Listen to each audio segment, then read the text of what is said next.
Nilai persediaan barang dagang per 31 Desember 2021 adalah 14.500.000. Pada zona penyesuaian, ikhtisar laba rugi ada di debit 13.200.000 dan persediaan barang-barang ada di kredit 13.200.000. Persediaan barang-barang ada di debit 14.500.000 dan ikhtisar laba rugi ada di kredit 14.500.000. Soal B, persediaan perlengkapan kantor 1.050.000. Pada zona penyesuaian, beban perlengkapan kantor ada di debit yaitu 100.000 dan perlengkapan kantor ada di kredit yaitu 100.000.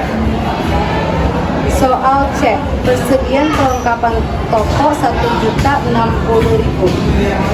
Pada zona penyesuaian, beban perlengkapan toko 140.000 ada di debit dan perlengkapan toko ada di kredit.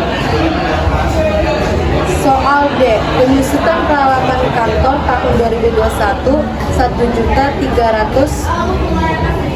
Beban penyusutan peralatan kantor 1.300.000 ada di debit dan akumulasi penyusutan peralatan kantor ada di kredit.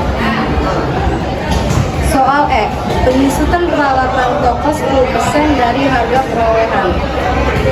Pada zona penyesuaian, beban penyusutan peralatan toko 700.000 ada di debit dan akumulasi penyusutan peralatan toko ada di kredit. Soal F, penyusutan kendaraan tahun 2021 2.500.000.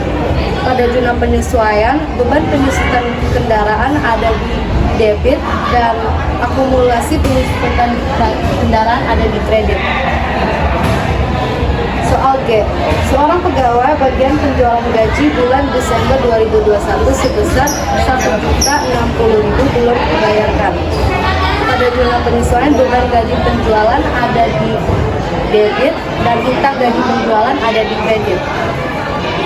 Soal H, sewa gedung yang telah dibayar untuk masa 1 tahun dari 1 Februari 2021 sampai dengan 1 Februari 2022.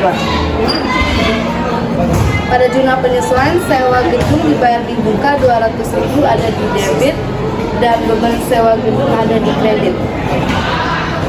Soal I, biaya listrik yang masih terutang bulan Desember 2021 sebesar 1.030.000. Pada zona penyesuaian, beban listrik ada di debit dan hutang listrik ada di kredit. Soal J, biaya asuransi untuk masa 1 tahun dari 1 April 2021 sampai dengan 1 April 2022 sebesar 2.700.000. Pada zona penyesuaian, asuransi dibayar di muka ada di debit dan kas ada di kredit. Beban asuransi 2.025.000 ada di debit dan asuransi dibayar di muka ada di kredit.